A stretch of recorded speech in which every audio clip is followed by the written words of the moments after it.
আজকে বাড়ি এসে দেখলাম যে কিচেনের ডিউটিটা ঝুমু টেক ওভার করেছে। তো ঝুমুর মার যেহেতু পুজো দিচ্ছে, তো ঝুমুকে নাকি আজকে কিচেনে একটু হেল্প করে দিতে বলেছে। ঝুমু বলছে দেখবি আমি কেমন হাত না দিয়ে নুন হলুদ লাগাবো মাছে। আমি বললাম দেখা। তা এখানে ওর স্টাইলটা দেখাচ্ছে। তো তারপর এখন মাছ ভাজার বেলায় মা বলে দিয়েছে মাছগুলো কিন্তু খুব ফুটবে, তাই টং দিয়ে মাছগুলো ছাড়ছে। আর আমিও না এটাই করি। আর বলছে দিদি দেখ ঝিম নাকি সুসাইড করেছে তেলের মাঝখানে লাফিয়ে। তো সেটাই আমাকে দেখাচ্ছিল, পড়েছিল। তো এখানে মোটামুটি ঝুমুর ডিউটি শেষ, মা আবার টেক ওভার করে নিয়েছে। আমি বললাম যে ঝুমু একটু হেড মাসাজ করে দে। এক সপ্তাহ প্রচুর হেয়ারস্টাইল হয়েছে আর ঠিকভাবে অয়েলিংও করা হয়নি, তাই আমি সুন্দরভাবে লাঞ্চ টাঞ্চ করে একটু ফাঁকাই ছিলাম।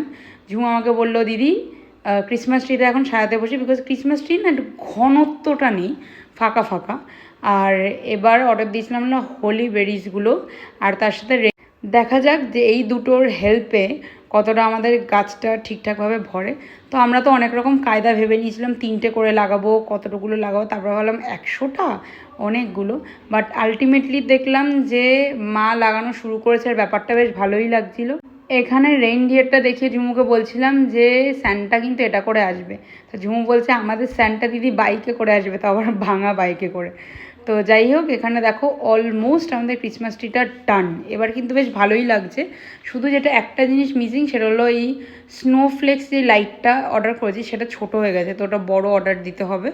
তারপরে গেছিলাম কালুকে নিয়ে পিঙ্ক পজে ওর গ্রুমিংয়ের জন্য। আমাদের এই বিয়েবাড়ির চক্করে ওর গ্রুমিং হয় না, ওর মোটামুটি 1 মাসে 2টো করে গ্রুমিং করানো হয়, বাট এবার হয়নি। তারপরে ভ্যাকসিনেশনের জন্য 1 সপ্তাহ লেট হয়ে গেছে, প্রচণ্ড নোংরা হয়ে গেছিলো। অ্যান্ড ফাইনালি আমার কালু চলে এসছে।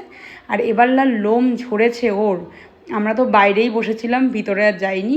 অ্যান্ড ফাইনালি তারপরে আবার ওটা করে বাড়িতে চলে এসেছিলাম টুকটুকির জন্মদিন সেলিব্রেট করার জন্য। আর আমরা এত জোরে জোরে গান করেছি যে মাফু ওদিক থেকে ভয় পেয়ে গেছে।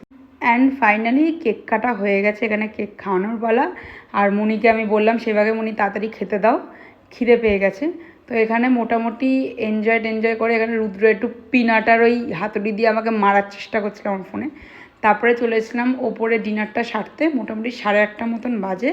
আর ছিল তো বিরিয়ানি, বাট আমি রাইসটাই প্রেফার করি, বিরিয়ানি আমার মানে সব দোকানের ভাল লাগে না।